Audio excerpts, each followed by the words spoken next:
Bonjour à tous, bienvenue ce matin à ce nouveau webinaire organisé par RG2I. Je vous remercie de votre présence pour commencer.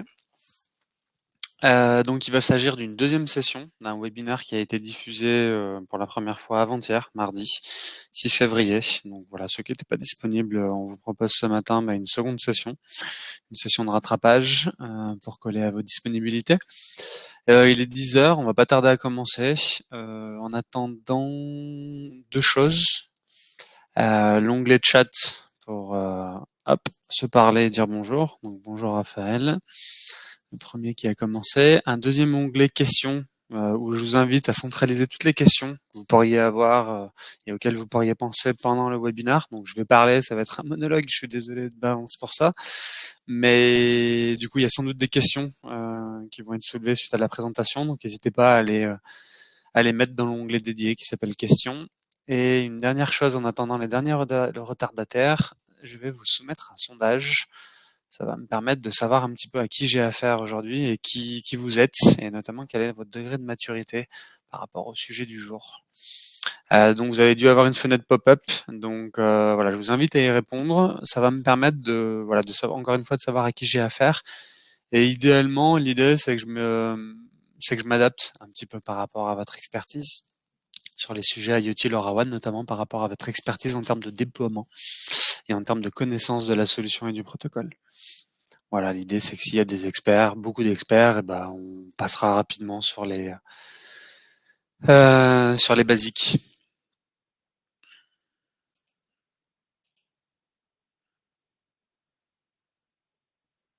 Et je vous rassure, il n'y a pas de diffusion des résultats et des votes, donc vous pouvez y aller en toute sérénité. Aucun jugement. Donc on est plutôt... Il y a un peu de tout. Il n'y a pas de débutants. Donc voilà, c'est déjà pas mal, parce que ça va me permettre de passer un peu plus rapidement sur la partie présentation des basiques. Il y a pas mal d'intermédiaires et de confirmés, il y a quelques experts. Donc voilà, on est sur un visitorat assez qualifié, on va dire. Donc je vous remercie pour votre vote.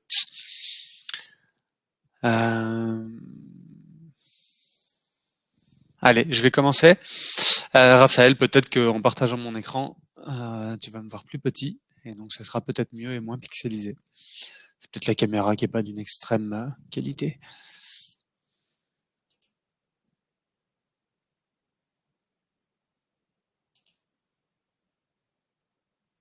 Allez, c'est parti. Hop, hop. Et normalement, c'est bon. Donc bonjour à ceux qui viennent d'arriver. Rebonjour aux autres. Donc on va dédier cette petite heure à des conseils et des astuces qu'on peut vous diffuser, soit au quotidien par téléphone ou par mail chez RG2I lorsque vous nous sollicitez et que vous nous soumettez des projets, soit sinon voilà, comme ça, parce qu'on a pas mal de retours d'expérience à faire valoir et qui peuvent vous intéresser pour vous adapter, pour surtout déployer plus sereinement vos projets IoT.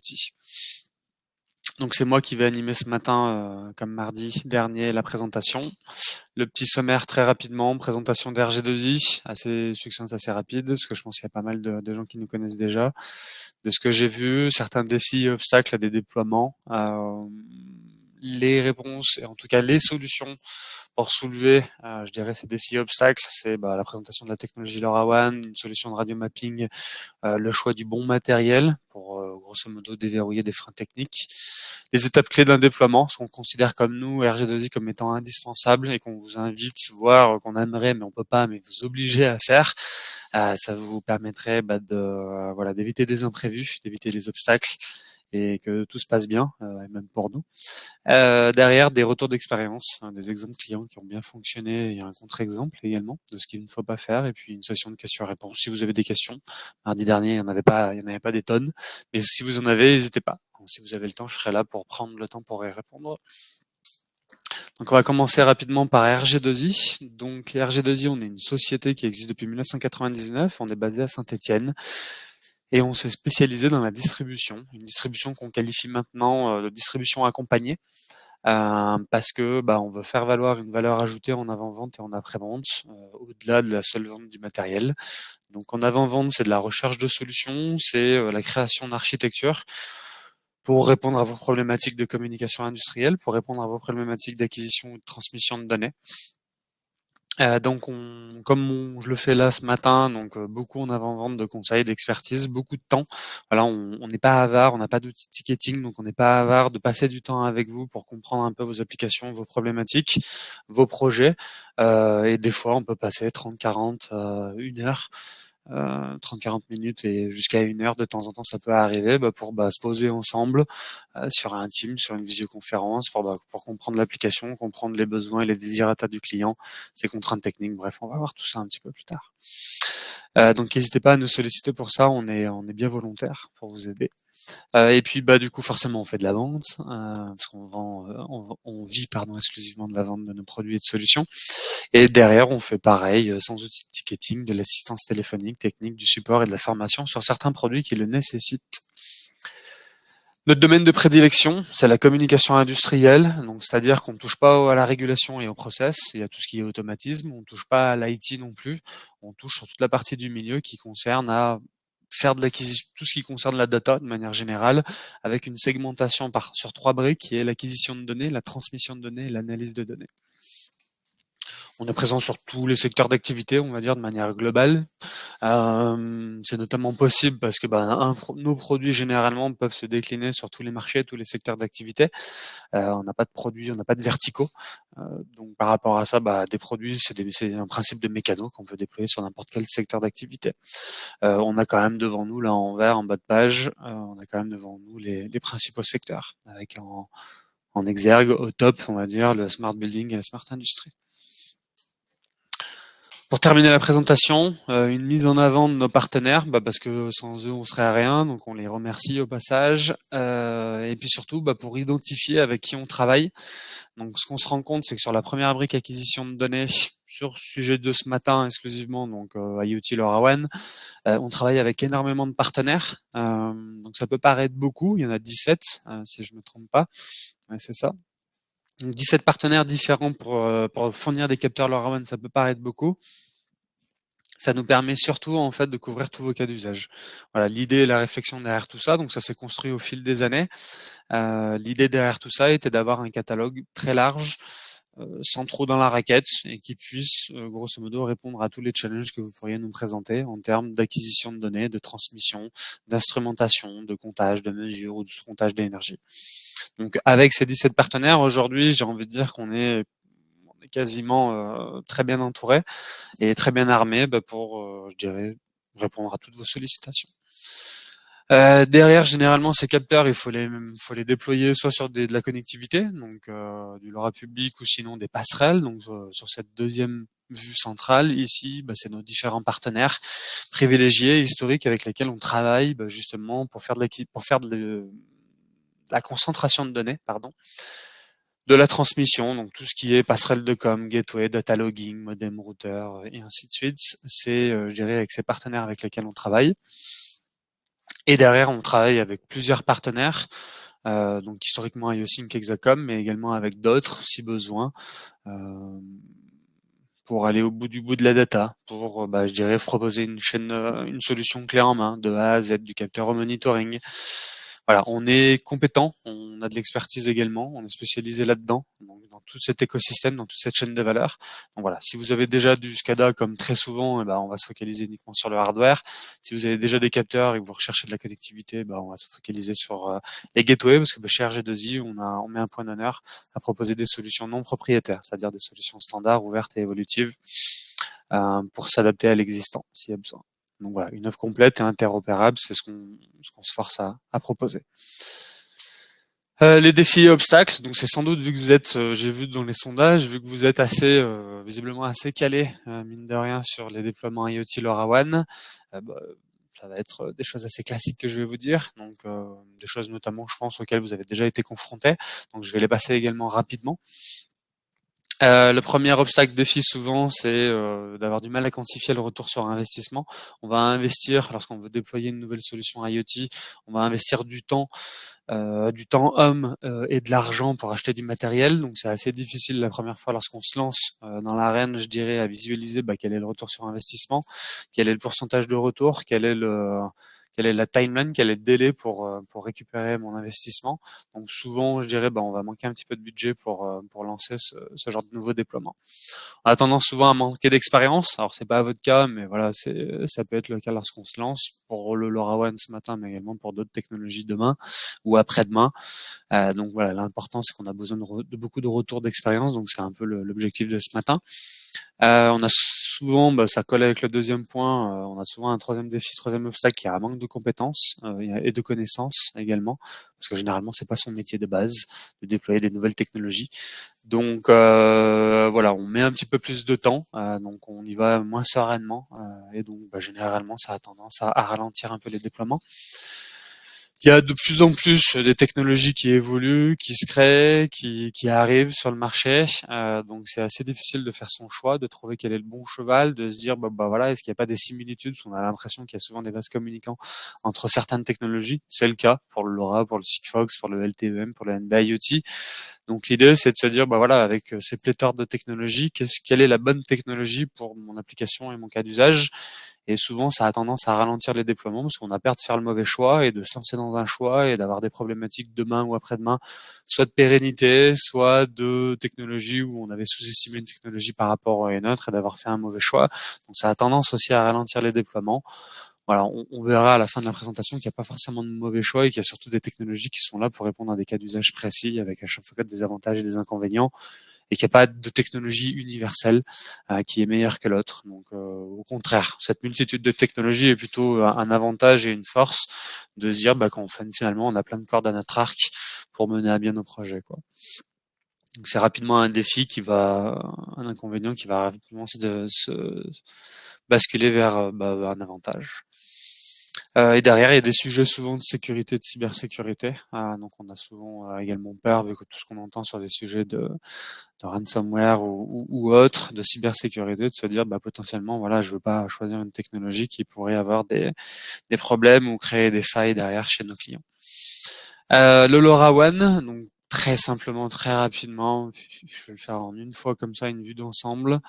Vu que vous êtes experts et que vous avez tous déjà déployé du LoRaWAN, norme régionale. Donc pour info, vous avez une norme 868 MHz qui est une fréquence radio qui a été libérée, qui est sans licence, libre de droit, libérée à l'échelle du continent européen, donc sur la bande 868 MHz, de 868 à jusqu'à différents canaux 869 et quelques. Ce qu'il faut juste savoir, c'est que dans d'autres régions, dans d'autres continents, il y a d'autres fréquences. Donc si vous voulez déployer du LoRaWAN, ça sera pas les mêmes capteurs que vous avez l'habitude d'acheter et que vous déploierez. Ça sera potentiellement le même fabricant, mais avec des bandes de fréquences différentes pour adresser des marchés aux États-Unis, en Amérique du Sud, en Asie du Sud-Est, en Australie, Nouvelle-Zélande, en Russie, en Chine, aux Émirats Arabes Unis. À chaque fois, on va être sur des fréquences différentes. Qu'est-ce qu'il y a d'autre que je peux vous dire que vous connaissez pas déjà? La bidirectionnalité, c'est petite parenthèse, c'est que très souvent, depuis 8 ans que le LoRaWAN existe, on a souvent été sur des cas d'usage qui consistaient uniquement à remonter de la donnée. Donc l'idée, c'était de faire de l'acquisition de données et de l'instrumentation. Donc l'idée, c'était qu'on déployait un capteur qui nous remontait de manière périodique ou événementielle des informations ou des alarmes. On va de plus en plus, et ça c'est l'innovation qui nous permet ça, on va de plus en plus vers des solutions de pilotage pour piloter des pompes, des vannes, piloter des radiateurs, piloter des ventiloconvecteurs, des éclairages et ainsi de suite. Donc voilà, l'innovation aujourd'hui, la maturité du protocole LoRaWAN et l'innovation derrière de certains partenaires qu'on a permettent d'aller plus vers des solutions de pilotage parce que il y a une maturité sur le protocole, il y a une maîtrise du protocole et qu'il y a surtout des innovations maintenant qui permettent de le faire. Pas de temps réel, voilà, pareil, c'est quelque chose d'assez basique, mais généralement c'est fait pour faire, c'est pas du process, c'est pas fait pour faire du suivi de process, donc c'est fait pour alimenter à la rigueur du process et de la régulation, mais pas pour faire du suivi en temps réel, quoi. Sauf dans certains cas de figure, avec certains capteurs, pour faire généralement du pilotage ou des alarmes. Donc voilà, très rapidement également les deux architectures, parce que vous connaissez ça déjà. Donc sur la partie haute, un capteur X ou Y qu'on va abonner chez un opérateur, et derrière sur son applicatif cloud généralement, on va collecter les données chez l'opérateur, ou sinon le déploiement d'un réseau LoRa privé avec sur la base d'une gateway qui va consister soit à alimenter un cloud également, généralement via de la 4G, un modem 4G, une carte SIM qui est intégrée dans la gateway, soit sinon l'idée c'est d'alimenter du process, de la régulation, de l'automatisme en local, et auquel cas le but de cette gateway est de faire de la conversion de protocole, LoRa vers Modbus TCP ou LoRa vers BACnet, ou LoRa vers MQTT si vous avez un broker en local également. Quoi dire que ObjNews, si vous le connaissez, il va disparaître le 31 décembre 2024, parce que ça fait déjà plus d'1 an qu'ils ont annoncé l'arrêt de leur réseau LoRaWAN. Ça a été pas mal le flou, ça a été pas mal l'inquiétude, ça a été beaucoup de clients qui ont transféré leur capteur d'ObjNews vers Orange, ou sinon qui ont pour beaucoup réfléchi à déployer les solutions ObjNews sur des gateways. Bien aidé par le prix des gateways qui a baissé malgré des soucis en 2022 de hausse de prix successive.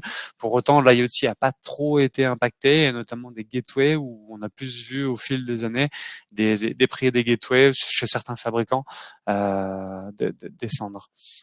Donc ça a permis de contrecarrer, je dirais, cette annonce ObjNews et de toujours trouver une solution. Et c'est l'intérêt, je trouve, et c'est l'avantage et c'est la force du protocole LoRaWAN, c'est qu'on a quand même toujours une solution. On ne dépend pas d'un seul opérateur. On a des solutions de repli, on a des solutions de repli, on a de la concurrence qui nous permet de s'adapter quand il y a des petits couacs comme celui-ci. Et donc finalement, c'est un couac qui aura pas duré très longtemps, parce qu'on a un nouvel opérateur qui est en train d'arriver en France, qui est sur le point d'arriver, parce qu'il a annoncé il y a quelques semaines qu'il rachetait, on va dire, quasiment toutes les antennes de l'opérateur ObjNews. Donc grosso modo, il va y avoir une continuité de service. Finalement, il n'y aura pas d'arrêt de service pour les clients ObjNews. Il y a une continuité avec l'arrivée d'un nouvel opérateur. Donc ce qui est rassurant, c'est que il y a 1 an et demi, lorsque ObjNews a annoncé ça, il y avait des réflexions sur la pérennité, sur l'intégrité du protocole LoRaWAN, et sur la possibilité et la confiance dans le protocole, et de se dire, est-ce que je vais vraiment déployer ça, parce que est-ce que je vais vraiment avoir la certitude que dans 5 ans ça sera toujours là. Bon, grosso modo, avec l'arrivée d'un nouvel acteur, ça pérennise un petit peu cette technologie, ça la crédibilise. Donc l'idée, c'est qu'on peut y aller, quoi. Réseau public, très succinctement également, on a 2 opérateurs, on a des cartes de couverture qui permettent de rentrer l'adresse postale pour vérifier si on est couvert ou non. Et donc si on n'est pas couvert, est-ce que ça justifie, et ça va être le cas si on est non couvert, à son adresse de déploiement, et on va pouvoir déployer une antenne privée, donc une passerelle, une gateway, une passerelle LoRaWAN privée. Et d'ailleurs, chez RG2I, petite parenthèse, on est capable de fournir la connectivité ObjNews ou Orange et de Netmar dans le cadre d'une solution clé en main. C'est-à-dire que quand RG2I vous vend ou vous construit, je dirais, et vous propose une architecture capteur, connectivité et plateforme de monitoring, exploitation de données, donc avec un hyperviseur IoT, dans ce cadre-là, on est capable de fournir la solution clé en main avec la connectivité Orange ou ObjNews ou Netmar, pour info. Donc très utile pour faire des petits POC à droite à gauche. Donc si on n'est pas couvert, on a cette possibilité, on a cette solution de repli. Et si demain, je dirais n'importe quoi, Orange et le nouveau Netmar décident de mettre la clé sous la porte, il existera toujours des gateways LoRaWAN. Donc c'est l'avantage de ce genre de solution. Donc le premier avantage, c'est de pallier, on l'a vu, aux problématiques de couverture. Si les opérateurs couvrent pas votre zone, ça permet quand même de déployer du LoRa. Ça permet de s'affranchir des coûts liés à la connectivité. Si vous déployez sur certains sites beaucoup de capteurs, il y a un effet, il y a un niveau, il y a une quantité de capteurs, je vais plutôt le dire comme ça. Donc il y a un effet de bascule qui va dire, c'est plutôt pertinent de rester en LoRa public, parce que j'ai pas beaucoup de capteurs, donc je vais pas investir du temps et de l'argent dans le déploiement d'un réseau LoRa privé. Et à contrario, si vous êtes au-dessus de 10-15 capteurs, ça peut être pertinent d'investir et derrière d'amortir le prix d'une gateway. Parce que dans le temps, ça va être plus intéressant, ça permet de vous affranchir des coûts liés à la connectivité, ça vous permet d'éviter d'avoir des redevances et de la récurrence d'abonnement tous les ans à demander à vos clients. L'intérêt, c'est d'être autonome, on le voit, de dépendre de personne et d'être propriétaire de cette solution. Ça permet de s'adapter à des contraintes et surtout faire preuve de bon sens, dans le sens où quand on a besoin d'alimenter du process ou de la régulation en local, il n'y a vraiment pas de sens d'aller pousser des données dans le cloud. Donc dans ce cas-là, dans ce genre de use case et d'application, autant faire du LoRa privé avec une gateway. Ça permet d'augmenter également la sécurité, dans le sens où il n'y a rien qui sort sur l'extérieur, il n'y a rien qui sort sur Internet. Potentiellement, il n'y a rien qui rentre également. Et donc voilà, donc ça permet également de répondre à des problématiques de sécurité. J'avance sur ces basiques, je laisse de côté ces basiques pour avancer sur des choses un petit peu plus concrètes, sur lesquelles on va vous inciter à vous investir et également à vous conseiller si vous avez besoin de nous pour lancer ce genre de solution. Donc la première chose, c'est la radio mapping. La radio mapping, on le verra après dans les étapes clés, c'est un peu l'indispensable pour éviter d'avancer la fleur au fusil avec ses capteurs sous le bras dans la voiture et de se dire bon bah allez on va déployer et on espère que tout va bien passer. On a acheté une seule gateway, le bâtiment est assez grand et on espère que tout va passer. Donc il vaut mieux éviter de faire comme ça. On va voir un contre-exemple après de ce qu'il ne faut pas faire justement à ce niveau-là. Donc à ce niveau-là, j'ai envie de dire c'est un investissement sur lequel il y a un retour qui est assez pertinent et assez rapide, c'est d'investir dans le cadre dans le cadre d'un testeur de réseau LoRaWAN, pardon. Donc l'idée, c'est d'acheter une petite télécommande comme celle-ci, d'appairer cette télécommande soit à un réseau public, soit à un réseau privé, et derrière de se balader sur site et de constater si, grosso modo, la télécommande, elle vous dit que ça passe, et auquel cas, vous pouvez installer le capteur, ou si ça ne passe pas, auquel cas, il faut trouver une solution B. Donc la solution B, ça peut être soit de décaler, je dirais, l'emplacement du capteur, soit dans le cadre d'une gateway, ça peut également être de déplacer la gateway. On le verra sur le choix de matériel. On a différentes solutions. Avant de penser à acheter une deuxième gateway qui peut avoir des coûts assez importants et qui peuvent un peu mettre dans le mal le ROI, vous pouvez, je sais pas, déplacer la gateway, déplacer l'antenne, mettre une antenne plus puissante, et ainsi de suite. Et on verra également mettre un répéteur. Donc voilà, l'idée c'est de savoir un petit peu ce qu'il faut faire pour vraiment qualifier le bon matériel et éviter d'avoir des imprévus. Et derrière, ça va vous permettre d'analyser un petit peu des résultats de couverture, justement comme je le disais, pour déployer réellement ce que vous avez besoin et uniquement de ce que vous avez besoin. On fournit également, dans le cadre de notre hyperviseur IoT, une solution d'historisation de données de mesure. Lorsque vous faites le test avec ce type de télécommande, notamment Adonis, leur testeur Adonis, on a la solution hyperviseur IoT avec un dashboard dédié et avec des historiques qui vous permettent derrière, lorsque vous retournez au bureau, d'extraire les historiques et de pouvoir les analyser.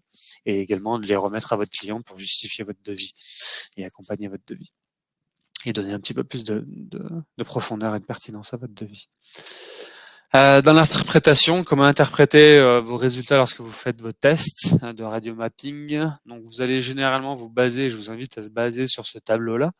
Ce tableau-là, il nous dit quoi? Il nous dit que grosso modo, quand on fait un test LoRaWAN avec la télécommande, ou de manière générale, quand un capteur LoRaWAN lambda pousse ses données sur un opérateur LoRa public ou sur une passerelle LoRaWAN, vous allez généralement avoir deux indicateurs, deux paramètres deux indicateurs de signal radio, pardon. Vous avez le premier, ça va être le RSSI, donc c'est la puissance, je dirais, du signal, et le SNR qui est plutôt la qualité de transmission.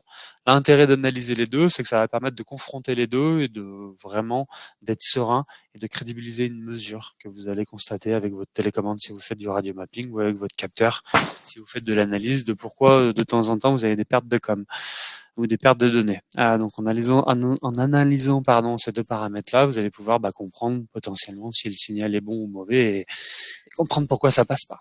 Et qu'est-ce qu'il faut faire potentiellement derrière. Donc ce qu'on voit, ce qui est important, ce que je voulais surtout vous faire comprendre, c'est que vous pouvez avoir un signal, mauvais, moins 117, également avoir un signal très bon, moins 117. Ce qui est important, ça va être le spreading factor, donc ce qu'on appelle le SF 7, 8, 9, 10, 11, 12, qui va permettre justement, alors soit au capteur, soit vous-même, si vous voulez le figer dans le temps, au niveau du capteur, de permettre de s'adapter et de faire en sorte que les résultats qu'on a obtenus, par exemple pour un SF7 qui était mauvais, vont pouvoir s'améliorer simplement en jouant sur ce spreading factor. Donc ce spreading factor, soit vous pouvez le figer dans un capteur, soit vous pouvez le laisser, si la fonctionnalité est disponible dans le capteur, vous pouvez laisser ce qu'on appelle la fonction ADR, donc pour Adaptive Data Rate, c'est-à-dire que le capteur, avec la gateway, vont échanger, ou avec le serveur LoRaWAN, que ce soit d'ailleurs gateway ou opérateur Orange Obgenius, Netmore, vont s'échanger des données au fil de l'eau, au fil de la journée et au fil des transmissions, ce qu'on appelle des uplinks, et donc vont permettre derrière que la gateway ou le serveur LoRaWAN disent capteur, J'ai reçu ton uplink, par contre niveau de signal n'est pas terrible, donc je t'invite à passer sur un SF supérieur. Donc le capteur va commencer avec un SF suite, il va commencer à renvoyer de la donnée en SF suite, la gateway va lui répondre, soit c'est mieux, donc il va rester en SF suite, soit c'est toujours pas terrible, c'est mieux mais c'est pas terrible, donc il va monter en SF9. Donc l'intérêt c'est que ça va s'adapter sans rien faire, donc ça c'est plutôt cool. Par contre, voilà, ce que ça peut avoir comme impact, c'est que les capteurs basculent en SF12. Le SF12, on va voir que grosso modo, on va avoir plus de chances d'avoir un bon signal.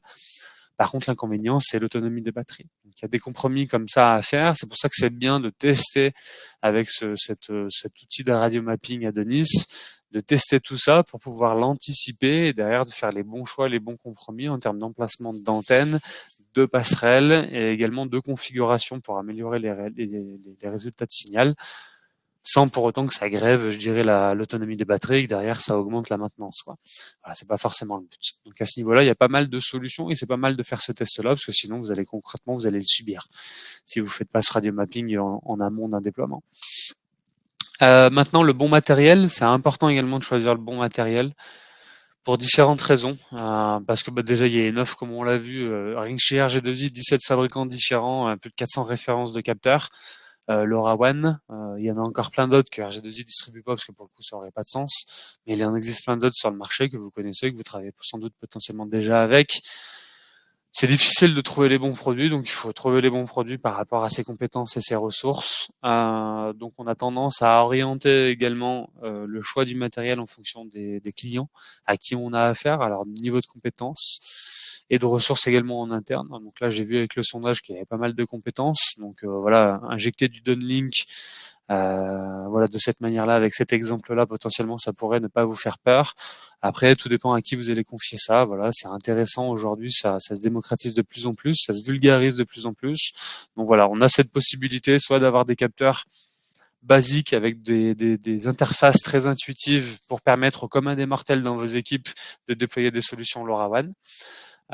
Soit sinon, voilà, les produits, vous avez besoin de fonctionnalités très avancées, donc on va être sur de la configuration également assez technique, généralement moins intuitive.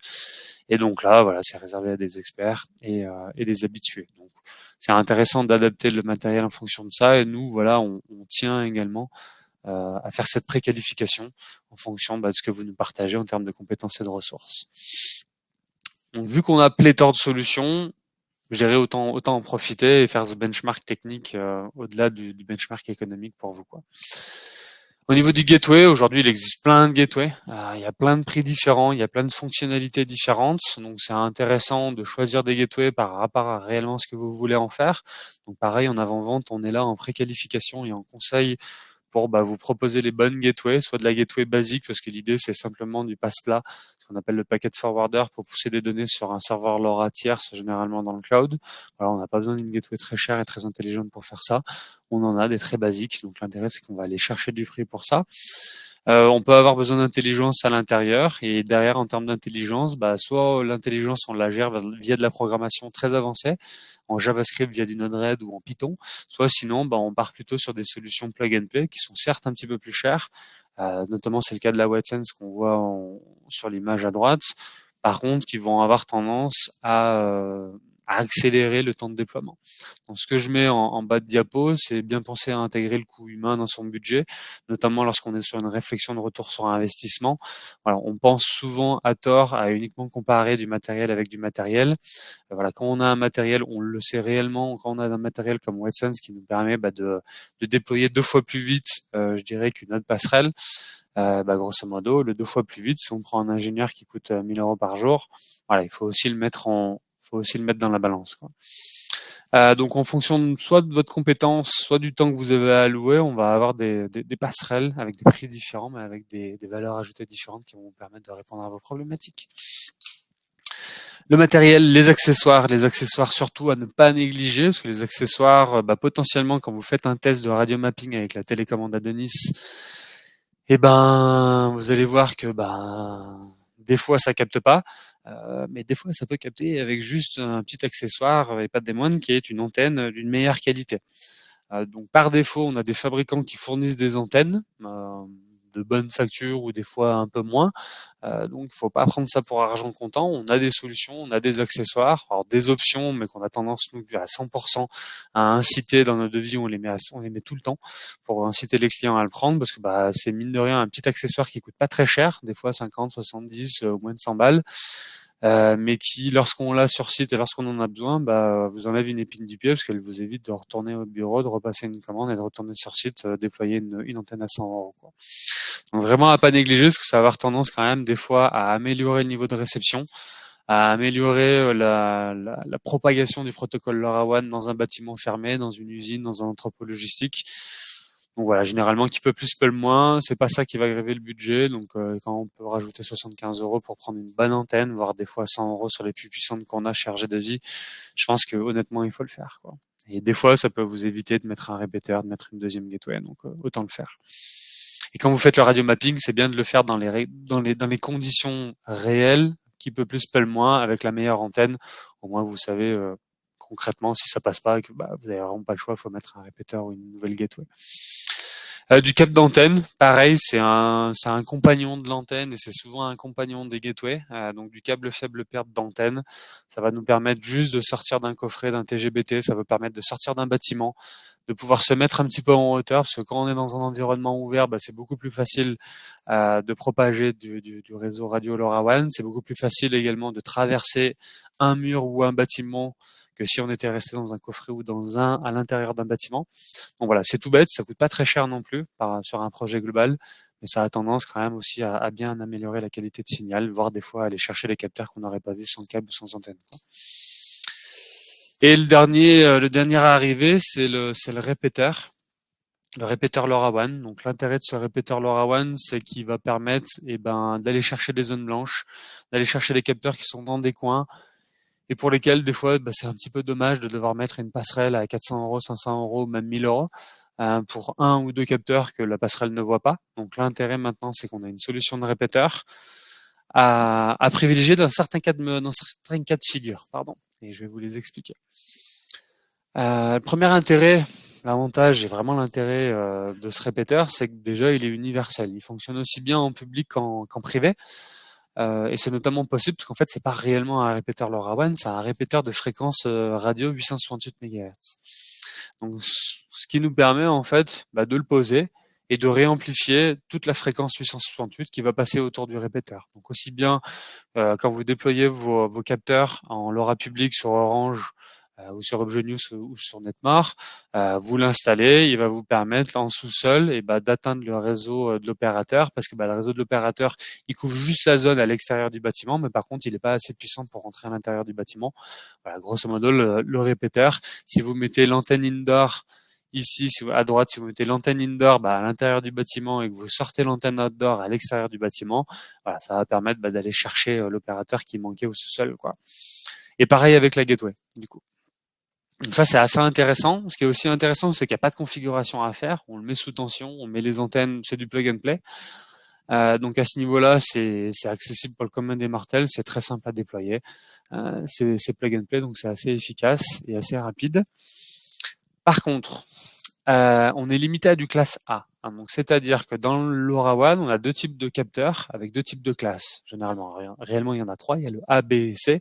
Donc on rencontre exclusivement du A et du C. Donc le A, c'est un capteur généralement qui n'est pas en écoute permanente du réseau LoRaWAN et qui va simplement, je dirais, être là pour remonter des informations, donc uniquement des uplinks.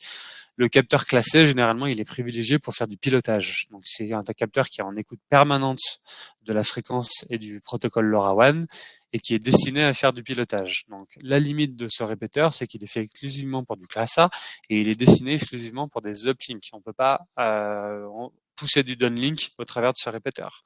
Donc si on a besoin de piloter des radiateurs, si on a besoin de piloter des ventiloconvecteurs, si on a besoin de piloter des sorties relais pour piloter de l'éclairage, des pompes, des vannes, des choses comme ça, et grosso modo, il faut pas que ça passe par le répéteur, sinon les downlinks seront pas reçus par le capteur. Donc ça, c'est la première limite, mais pas des moindres, qui est quand même assez importante de l'avoir en tête. La deuxième limite, c'est qu'on a deux antennes sur le répéteur. On l'a vu, on a une antenne indoor et on a une antenne outdoor. Donc, on réserve exclusivement l'utilisation de ce répéteur à un cas de figure très particulier, qui consiste à être en mesure de pouvoir déporter et mettre entre guillemets un gros obstacle, une grosse chape de plomb, j'ai envie de dire, ou une grosse dalle sur la tête entre les deux antennes. Pourquoi? Parce que l'antenne indoor ici, elle écoute grosso modo tout le protocole LoRaWAN, toute la fréquence 868, ce qu'il y a autour d'elle. Si par malheur, elle arrive à voir parce que l'antenne n'est pas suffisamment éloignée, parce qu'il n'y a pas suffisamment d'obstacles entre les deux antennes, donc si cette antenne outdoor qui pousse du LoRaWAN est vue par l'antenne indoor, et c'est le serpent qui se mord la queue, ça fait un rebouclage radio qui va faire que ce qui sort par l'antenne outdoor va être re-rentré par l'antenne indoor, et ainsi de suite, et ainsi de suite. Et derrière, le serveur LoRaWAN ne verra rien du tout. Donc il faut à tout prix qu'on soit dans une configuration un peu comme celle de l'image ici, où on a le répéteur qui est installé, mis sous tension, on va dire au sous-sol, c'est l'exemple parfait, ou sous une dalle béton, ou dans un regard, dans un puits, ou ce genre de choses, avec la petite antenne indoor à ce niveau-là, et derrière on sort exclusivement l'antenne outdoor avec le câble faible perte et avec l'antenne qui est faite pour l'extérieur. Et là, dans ce cadre-là, là, ça va pouvoir fonctionner. Donc, il faut faire attention à déployer ce genre de répéteur uniquement dans ce cas de figure-là, d'être en mesure en tout cas de pouvoir l'installer de cette manière-là. Sinon, on vous le déconseillera d'ailleurs et on vous vendra même pas, je pense. Donc, c'est utile, c'est intéressant, c'est plutôt un bon type, c'est une bonne solution à garder en tête dans certains cas de figure. Voilà. Par contre, attention au déploiement. Donc on a vu quelques conseils pour déployer, je dirais sereinement, des solutions LoRaWAN, des produits et des solutions LoRaWAN. Donc on va voir les 3 étapes qu'RG2I vous conseille avant justement de déployer et d'installer réellement sur site du capteur LoRaWAN. Donc les 3 étapes qu'RG2I vous conseille, qu'on considère même comme indispensables, c'est-à-dire qu'on vous les conseille pas, c'est même plus que ça, on aimerait vous obliger même si on veut pas. Donc la première étape clé, c'est la compréhension du besoin. C'est grosso modo, on a énormément de retours d'expérience et de conseils à vous apporter. On a sans doute déjà vendu du matériel pour des applications qui sont très similaires à vos use cases, à vos cas d'usage.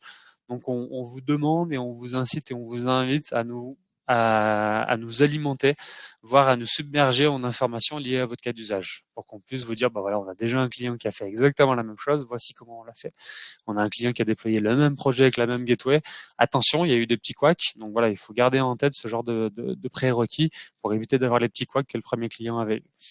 Donc c'est la compréhension du projet, donc de manière globale, ça va permettre de nous adapter et de mieux vous proposer des solutions. Donc l'idée c'est quoi? C'est de nous décrire le projet dans son ensemble, c'est de nous lister tous les cas d'usage, c'est d'avoir une vue d'ensemble du projet, c'est de nous détailler ce qu'il y a d'existant sur site, soit des impositions clients. Le client il a déjà ses compteurs, il veut à tout prix les garder, il n'a pas envie de les changer, il faut qu'on s'adapte quoi.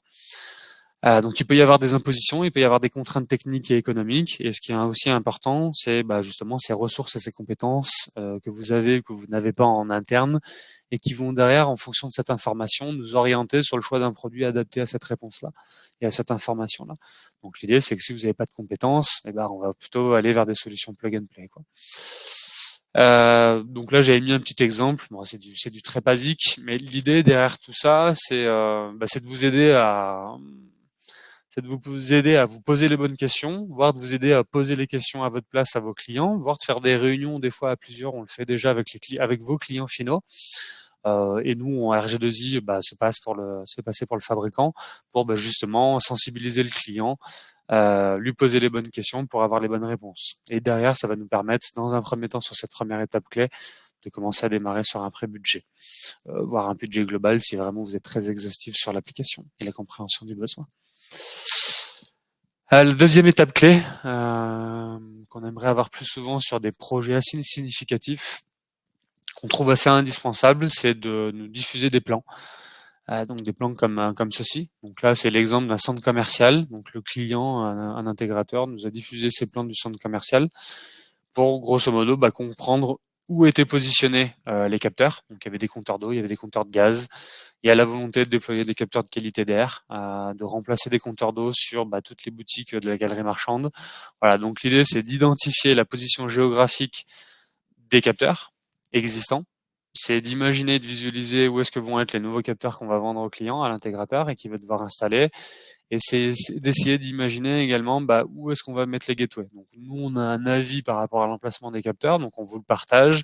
Et après, je dirais, c'est des compromis à faire, vous, avec votre client, souvent, sur est-ce que c'est possible, est-ce que c'est pas possible, quoi. Et donc, si c'est pas possible, on s'adapte, on met des antennes plus grandes, on met des antennes plus puissantes, on propose un répéteur plus une gateway, on propose 2 gateways, on propose de faire des grappes de capteurs avec 2 gateways ou une gateway et un répéteur et ainsi de suite. En tout cas, on va pouvoir s'adapter si vous nous soumettez ce genre d'informations. Donc, on est preneur et généralement, le conseil est d'autant plus qualifié et d'autant plus pertinent. Et du coup, le devis est d'autant plus également précis et va faire en sorte que il y aura de moins en moins d'imprévus à ce niveau-là. Qu'est-ce que j'aurais pas dit? Oui, non, c'est tout, j'ai tout dit. Donc l'analyse des plans, c'est assez utile. Et notamment, moi, si je l'ai pas vu dans le titre, ça permet d'identifier les contraintes et de s'adapter par rapport à ces contraintes. Donc là, dans ce cas de figure et ce retour d'expérience que je peux faire, c'est qu'on a 2 niveaux où on a quand même du parking. Donc le parking, c'est quand même assez dense. Il y a du passage, il y a de la mobilité, il y a des carcasses en tôle qui bougent. Il y a beaucoup de murs en béton pour soutenir la structure généralement. Donc on a une propagation qui est quand même assez limitée. Donc là, pour le coup, c'est clairement indispensable de faire le test de radio mapping avant, s'il vous plaît. Et donc derrière, ça a permis, là, sur ce cas de figure, de déployer le bon matériel. Donc le client voulait mettre à la base une passerelle par niveau. Et finalement, avec nos conseils, avec le test, d'ailleurs, on lui a prêté du matériel à ce niveau-là, et ça a permis de mettre une gateway et un seul répéteur plutôt que de 3 gateways, quoi. Donc ça a même un intérêt économique de faire cette préqualification ensemble. Et donc la troisième étape clé, on l'a vu, donc vous l'avez compris, donc je vais passer rapidement, mais c'est le test sur terrain, c'est le test grandeur nature.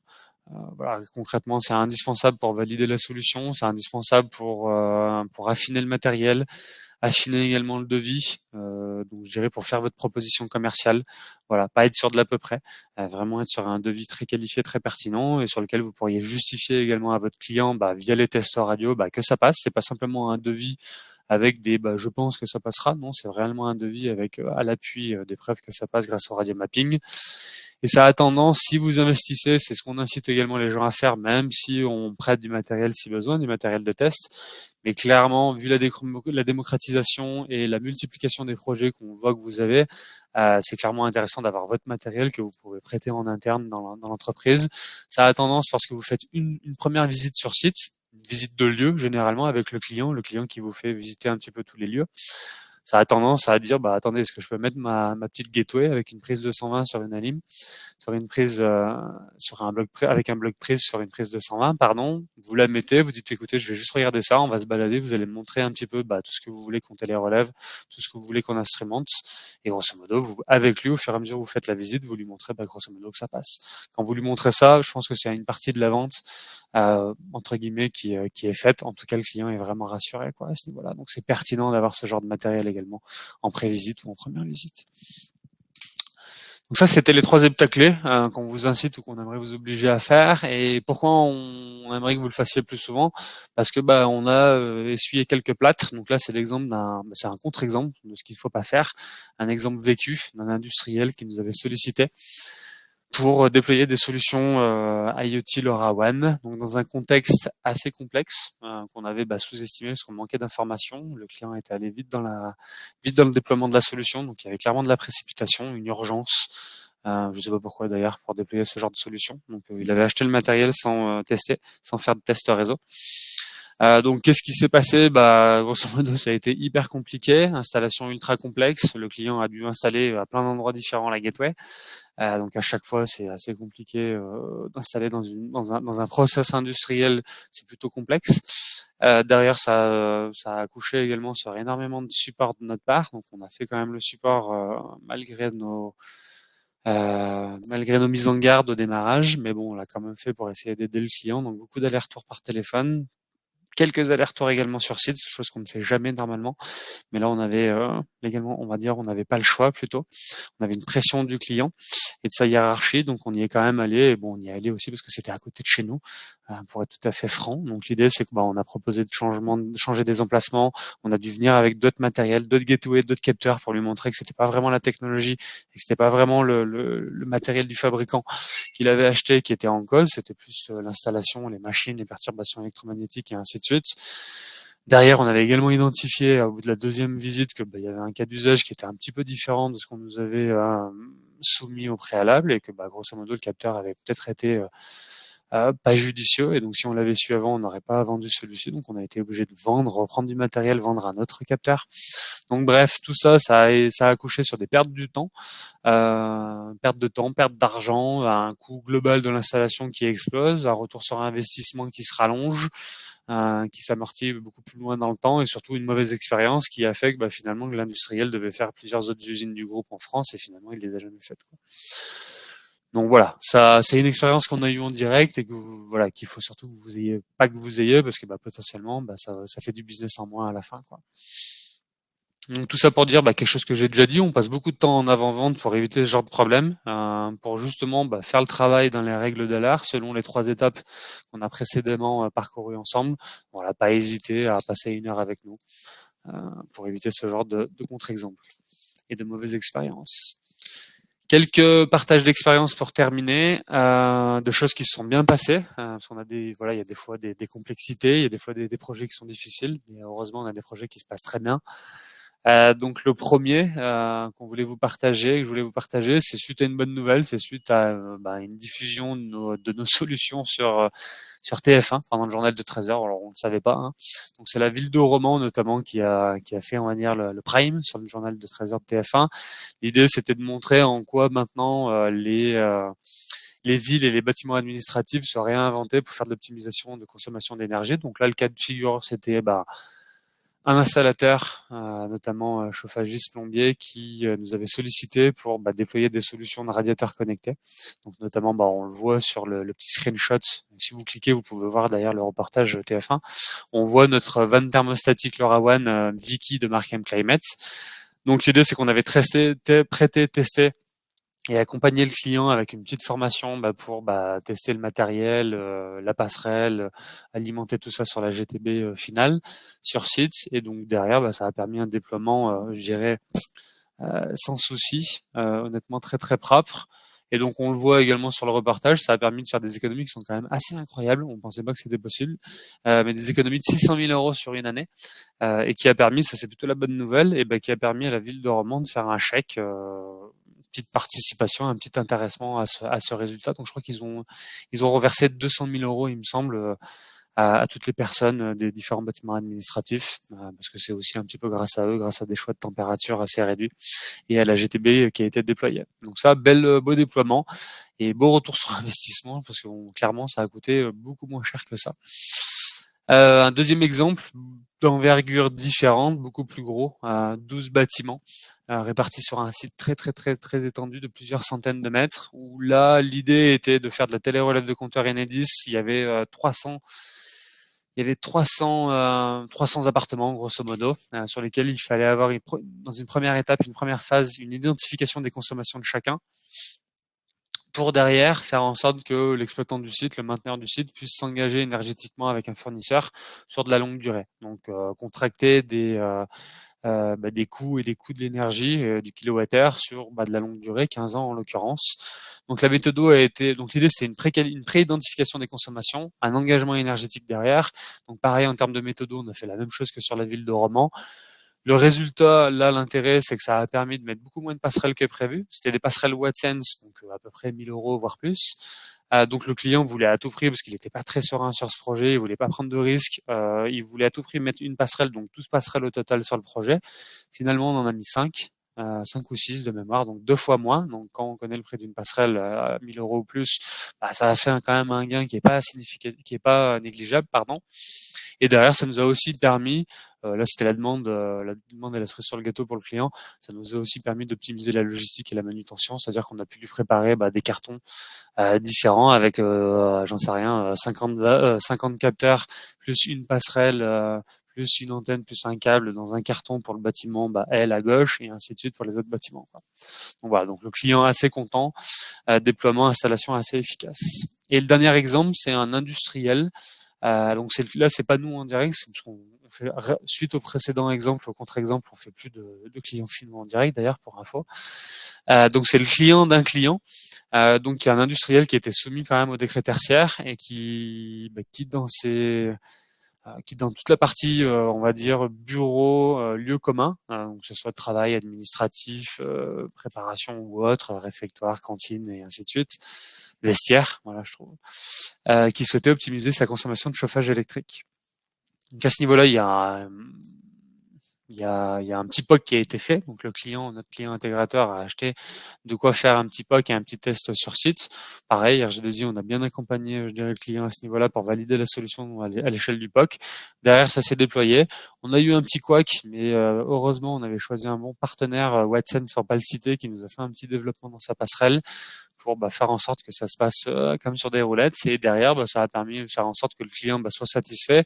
Il avait divisé, je dirais, le déploiement des radiateurs électriques en 2 étapes. Donc là, on est passé sur une deuxième étape en 2024. La première s'est bien passée en 2023. Et donc, on va voir 2024 comment ça se passe. Mais potentiellement, on sait qu'il y a d'autres bâtiments, d'autres usines du groupe, parce que c'est un gros groupe industriel. Il y a d'autres usines du groupe dans le France sur lesquelles on pourrait faire exactement la même chose. Donc, voilà. L'intérêt, c'est que le bon retour, le client satisfait fait que également il y a des petits qui peuvent arriver derrière, quoi. Donc c'est pertinent de bien faire les choses dans les règles de l'art pour faire des déploiements et des clients contents. Donc en conclusion, les bonnes pratiques, partager des infos par téléphone ou par mail, on prendra le temps qu'il faut pour le faire. Faire une pré-étude sur site, faire des tests avec du bon matériel, du matériel bien choisi qu'on peut d'ailleurs très souvent même qu'RG2I aura préqualifié. D'avoir pareil avec le partage d'infos, énormément d'informations sur l'environnement général, ça nous permettra de vous partager énormément de conseils d'utilisation, de retours d'expérience sur des choses, des cas d'usage et des applications et des clients un petit peu similaires. Pour une partie plus maintenance également, on pourra vous conseiller plein de choses, notamment de prendre en compte les températures de fonctionnement lorsque vous installez vos capteurs, parce que les températures ont un gros impact sur les batteries lithium, donc attention. On peut vous donner de la visibilité potentiellement sur la durée de vie également que vous pouvez estimer. Privilégier des capteurs avec pile remplaçables, ça a du sens de plus en plus aujourd'hui dans le contexte actuel. Travailler sur les fréquences d'échantillonnage des capteurs, les threading factors et autres, et potentiellement utiliser des fonctions de data logging pour réduire le nombre de messages et de transmissions. Et derrière, si besoin, s'entourer des bonnes personnes. Donc voilà, on sait pas tout faire, on peut pas tout faire, on a des fois des urgences. Donc on peut faire des projets, ou vous pouvez faire des projets en co-traitance. Donc si vous avez besoin, on a un panel de partenaires intégrateurs IoT LoRaWAN de plus en plus important et dense, avec je dirais des niveaux et des zones de chalandise sur certains secteurs géographiques. Donc n'hésitez pas à nous solliciter également si vous avez besoin d'accompagnement à ce niveau-là. Voilà, et donc les défis, les obstacles, grosso modo, on les a vus, on les a parcourus tout le long de la présentation, je vais pas m'attarder dessus. Et grosso modo, quand on fait les déploiements comme on l'a vu, comme on le conseille, on peut soulever tous ces défis, ces obstacles et y aller un petit peu plus sereinement, quoi. Donc merci à tous pour ce matin, pour votre présence, pour l'écoute, pour le temps que vous nous avez accordé. S'il y a besoin, parce qu'on va passer à la session de questions-réponses, s'il y en a, parce que pour l'instant je le vois pas. Mais si vous n'avez pas le temps, vous avez nos coordonnées, mail, téléphone. N'hésitez pas, à nous suivre sur LinkedIn également. C'est là où on diffuse le plus d'informations, le plus de nouveautés, le plus de retours d'expérience. On essaye de plus en plus maintenant, c'est nouveau depuis un mois, de diffuser des informations un petit peu plus à valeur ajoutée. Et surtout, quand il y aura des nouveaux webinaires, on les diffusera également sur LinkedIn. En tout cas, vous pourrez vous inscrire en nous suivant sur LinkedIn. Donc n'hésitez pas, ça a du sens de nous suivre, je pense. Donc, session de questions-réponses. Hop.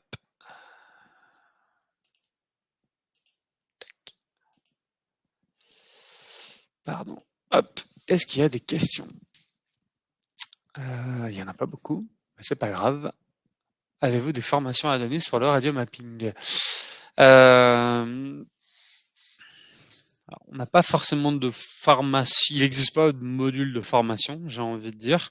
En tout cas, nous, chez RG2I, on n'y a jamais pensé, pour être tout à fait franc, parce qu'on a toujours pensé que c'était accessible et que sur la base de conseils, de documentation, pareil, de retour d'expérience et autres, donc en prenant le temps de vous montrer comment ça fonctionne, certes, mais que derrière, c'était relativement accessible.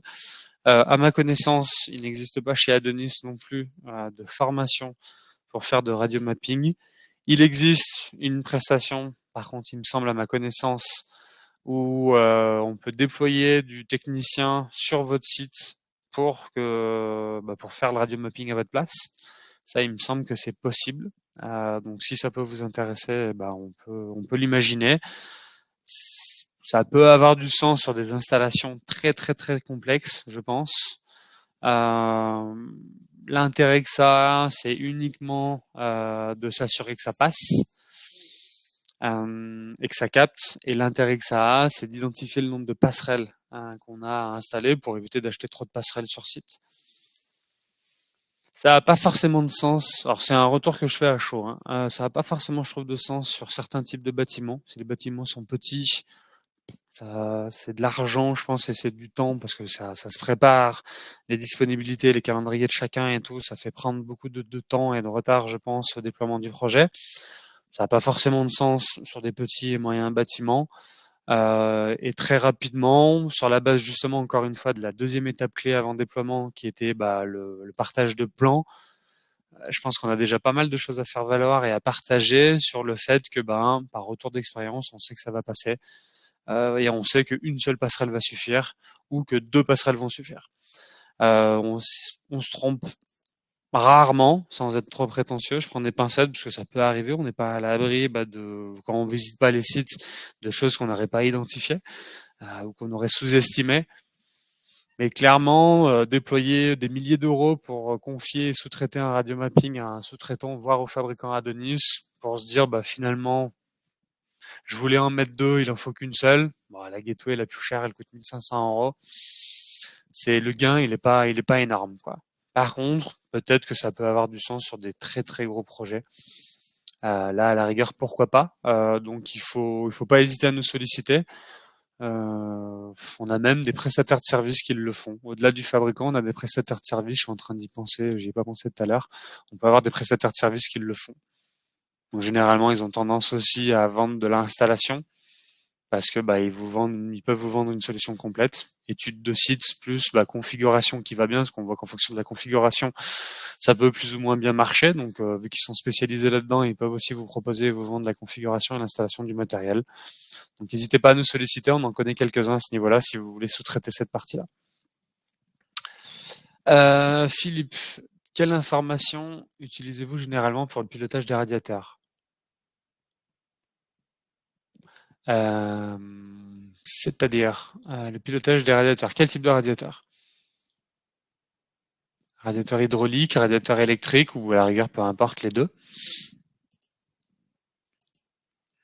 Parce que quelle information utilisez-vous généralement pour le pilotage des radiateurs? Bon, je sais pas, le temps d'avoir la réponse. Les deux, merci. Quelle information? Pour savoir quoi? Pour savoir quand piloter, quand est-ce que c'est le bon moment de piloter? Je pense que ça doit être ça. Généralement, le radiateur, du coup, fait du chauffage. On veut faire du chauffage quand on a besoin de chauffage. On veut faire du chauffage quand il y a quelqu'un qui peut en profiter, parce qu'aujourd'hui, on veut éviter de balancer l'argent par les fenêtres avec les hausses de coûts, la baisse des chèques énergie, des boucliers tarifaires, ce genre de choses. Donc généralement, l'information qui est diffusée pour optimiser le pilotage d'un radiateur, c'est la température qu'il fait dans la pièce et c'est la présence, l'occupation des bureaux et des locaux. Donc sur les radiateurs hydrauliques, nos vannes thermostatiques Vicky LoRaWAN disposent d'une sonde de température interne qui leur permet d'être en autonomie, de s'autoréguler. Donc, je veux 20 degrés, je mesure 19 degrés dans la pièce, donc j'ouvre mon corps, j'ouvre mon robinet pour faire passer de l'eau chaude et atteindre mon 20 degrés. Lorsque je mesure qu'il fait 20 degrés, je ferme le robinet, grosso modo. Ou du moins je le réduis. Donc ça, c'est la première information qui est diffusée pour piloter le radiateur. Donc si la sonde d'ambiance est intégrée comme sur la vanne Vicky au pilotage de radiateur, ça s'autorégule, il n'y a rien à faire. Dans le cas de radiateur électrique, c'est pas le cas. Donc il faut une sonde déportée de température qui va envoyer l'information généralement à la régulation, à la GTB. La GTB voit qu'il fait 19 degrés, il y a une personne dans la pièce, on sait qu'il faut 20 degrés quand il y a une personne dans la pièce, et grosso modo, la GTB renvoie au pilotage de radiateur du 20 degrés. Dans le cas du radiateur électrique, on est sur une interface feed pilote, donc elle ne renvoie pas réellement une consigne de température, elle renvoie une consigne de confort ou plus 1 degré ou plus 2 degrés généralement. Donc voilà le genre d'informations qui sont judicieuses et qui sont pertinentes. Donc ça peut sous-entendre de rajouter des capteurs autour du pilotage de radiateur, soit pour détecter la présence, soit pour détecter le confort d'occupation, donc la température ambiante, soit les deux dans le même produit, parce qu'on a aussi des mêmes produits qui combinent les deux applications, présence et température ambiante. Peut-on envisager un pilotage distant des radiateurs? Oui, c'est même le but, j'ai envie de dire. C'est-à-dire qu'on va connecter les radiateurs, parce que les radiateurs sont existants. Ils ont des solutions historiques conventionnelles, généralement non connectées, donc avec exclusivement du pilotage en local, où je viens sur mon radiateur, donc soit électrique, et j'appuie sur plus ou moins. Donc j'ai besoin qu'il y ait une personne. Et si c'est quelqu'un qui paye pas le chauffage, potentiellement le vendredi, quand elle quitte les bureaux, elle va laisser ça à 22. Et elle va revenir le lundi matin, il fera toujours 22 et on aura perdu 2 jours et demi de gaz ou d'élec, pardon, dans le cas du radiateur électrique. Donc l'intérêt, c'est de faire ce pilotage à distance. Donc l'idée du LoRaWAN, c'est de permettre de faire ce pilotage à distance parce que le protocole radio va permettre de centraliser les informations à distance, soit à distance, mais à l'échelle de la chaufferie sur un automate de régulation de chauffage ou une GTB. Donc c'est du distant, mais c'est pas très loin. Donc c'est cette GTB ou cet automate de régulation qui va récupérer les informations de présence, non présence et de température ambiante pour renvoyer du pilotage de radiateur dans l'autre sens. Il va fermer le radiateur le vendredi soir parce qu'il n'y a personne, typiquement, et ça sert à rien de chauffer les pièces pour rien. Soit sinon, ça peut être du cloud, c'est-à-dire qu'on peut imaginer que les capteurs LoRaWAN soient connectés à une plateforme d'hypervision dans le cloud, d'une manière A ou d'une manière B, soit via du LoRa public, soit via du LoRa privé. Et donc là, c'est la plateforme d'hypervision qui va centraliser des informations en provenance des capteurs, température ambiante et présence non présence encore une fois, et qui derrière va permettre avec la connectivité LoRaWAN de piloter les radiateurs dans le sens descendant, quoi. Et d'envoyer du plus, du moins, de fermer, d'ouvrir, du chaud, du froid, ce genre de choses. Donc ça, voilà, l'exemple est assez complet, je pense, sur la notion de pilotage de radiateur, et on peut faire exactement pareil maintenant avec les ventiloconvecteurs. Donc si vous avez maintenant des ventiloconvecteurs, on peut faire exactement la même chose avec des thermostats qui permettent de piloter des ventiloconvecteurs. Des ventiloconvecteurs 2 tubes, 4 tubes, des ventiloconvecteurs avec des vitesses, des fans 3 vitesses, et avec la possibilité, même si on veut, de mettre soit un détecteur de présence en analogique, soit dans l'hôtel une carte qui permet du coup d'activer un on-off, un contact sec, et qui permettrait sur le thermostat de détecter également une présence. Et de savoir que s'il y a la carte, grosso modo il y a quelqu'un, donc le ventiloconvecteur, on le fait fonctionner, et on autorise le client par exemple de l'hôtel à piloter et à faire du plus ou moins chaud sur son thermostat pour piloter son ventiloconvecteur. Et si la carte elle sort, grosso modo les règles, c'est les règles de la GTB. C'est la GTB qui, on va dire, qui overrule les règles du client qui est plus dans sa chambre, quoi. Donc voilà, ça c'est aussi possible sur les ventiloconvecteurs maintenant. Existe-t-il des outils simples pour de petits automatismes en LoRaWAN? C'est une bonne question. C'est une bonne question parce qu'aujourd'hui, non. Aujourd'hui, on le fait de manière conventionnelle, c'est-à-dire soit on installe du capteur LoRaWAN et derrière il faut de l'automatisme. Donc de l'automatisme, on va dire Schneider, Distech. Donc il faut avoir des compétences de GTBist, il faut avoir des compétences d'automaticien pour justement créer ces petites règles d'automatisme. Soit sinon, c'est déporté dans le cloud, et là, c'est la plateforme cloud qui va proposer ces solutions d'automatisme, mais c'est pareil, il va falloir toujours un intégrateur qui va mettre les mains dedans pour créer les scénarios, créer les calendriers, ce genre de choses. Donc ça a toujours été le cas jusqu'à aujourd'hui. Aujourd'hui, c'est en train de changer, c'est pas encore disponible, mais pour information, petit teasing, en 2024, notre partenaire Wattsense va proposer de l'asservissement et des petits automations, donc des petites fonctionnalités d'automatisme qui vont vous permettre très simplement, même si vous n'êtes pas GTBist, même si vous n'êtes pas intégrateur automaticien, de pouvoir créer des petits scénarios de calendrier, on est lundi matin, ma sonde d'ambiance me renvoie du 20 degrés, il y a quelqu'un dans la pièce donc s'il y a quelqu'un, la règle et le contrat, c'est de livrer du 21 degrés. Et ça, vous allez pouvoir le scénariser grâce à Wattsense de manière très très simple. Et c'est Wattsense qui s'occupera de tous les échanges et de toutes les intercommunications entre les équipements, entre les ventiloconvecteurs, entre les radiateurs, entre les sondes et ainsi de suite. Donc ça va arriver. Le but, c'est de démocratiser parce que grosso modo, il y a une réglementation qui est assez forte est assez pressante sur les gestionnaires et les exploitants et les propriétaires de bâtiments, du fait du décret tertiaire et du décret Bax. Il y a grosso modo du jour au lendemain énormément de bâtiments qui sont devenus éligibles. Il n'y a pas beaucoup plus d'entreprises qui ont été créées et avec énormément de compétences et de ressources en interne qui ont été déployées. Quasiment tout le monde aujourd'hui veut embaucher des gens et des techniciens pour déployer parce qu'il y a trop de projets par rapport aux ressources internes des sociétés. En gros, vu les échéances, ça sera pas possible de faire ça de manière conventionnelle avec des automaticiens, des intégrateurs, des GTBIS qui font ça de manière conventionnelle. Donc c'est pour ça que des fabricants, et notamment, c'est le seul aujourd'hui à le proposer, Wattsense décide de démocratiser ça parce que parce que sur des petits bâtiments, ça sera largement accessible et largement suffisant pour faire ces petits automations, ces petits automatismes. Donc soyez patients, ça va arriver et on va communiquer dessus très prochainement lorsque ça sera disponible en 2024. Si ça vous intéresse, connectez-vous à LinkedIn. Pas de questions, merci de nous suivre et de nous répondre toujours aussi rapidement et avec de bons conseils. Merci Jonathan, bon compliment. Je le ferai passer. Pas de questions, merci pour ces retours d'expérience. Et ben, s'il n'y a plus de questions, je crois qu'on a terminé. Donc merci à tous pour votre présence, merci à tous pour votre temps.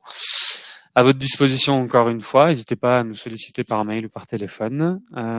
Suivez-nous là où il faut, là où vous avez envie, suivant les canaux de communication que vous préférez. Donc soit vous êtes déjà dans la base de données, je pense, via votre adresse mail, soit sinon si vous avez peur des fois de pas recevoir parce que ça tombe dans les spams, et ben abonnez-vous.